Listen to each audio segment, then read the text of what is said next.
Assalamu alaikum students, welcome to English class. Students, how is everyone? Okay students, हमने अपने previous lecture में students part A कर लिया था, ठीक है, पेशेंस ऑफ हज़रत मोहम्मद सल्लल्लाहु अलैहि वसल्लम, और इसमें हमने specific words, vivid words, modifiers, इन सब को हमने डिस्कस किया था। आज हम पार्ट बी करेंगे। स्टूडेंट्स, पार्ट बी में लिखा हुआ है analyse the first paragraph in the text to identify the theme. Students, हमारा जो यूनिट फर्स्ट है उसका फर्स्ट पैराग्राफ, उसको हमने पढ़ के एनालाइज करके उसका थीम निकालना है कि उसका थीम क्या है।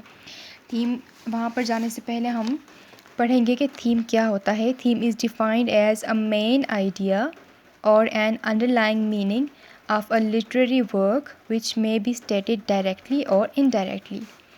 स्टूडेंट्स, अब थीम का हम उर्दू में अगर मीनिंग देखें तो उसको हम मरकज़ी ख़याल, मेन आइडिया यानी कि मरकज़ी ख़याल, या थीम का एग्जैक्ट मीनिंग हम कह सकते हैं मौजू। आप चाहे तो यहाँ पर लिख भी सकते हैं।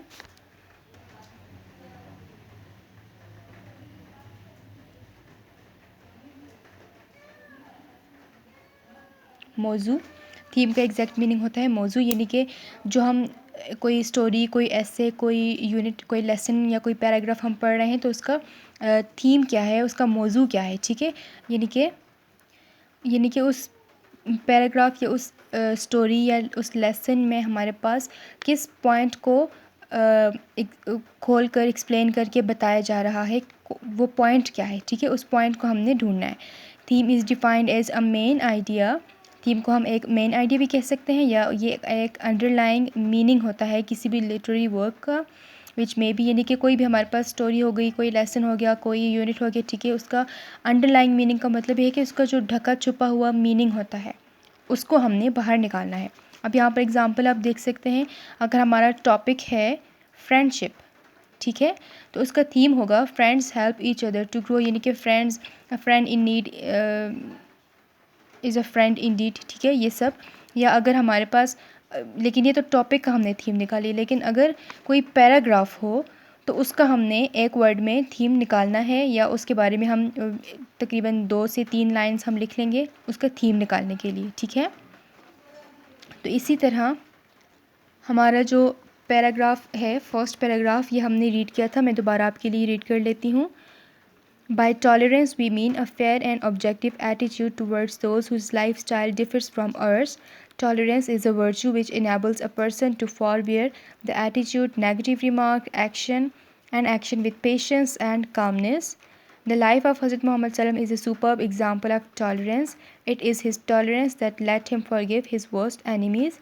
Truly, he is an epitome of tolerance, forgiveness, patience, and compassion. The Holy Quran describes him as Rahmatul lil Alamin, a mercy unto the whole mankind and universe.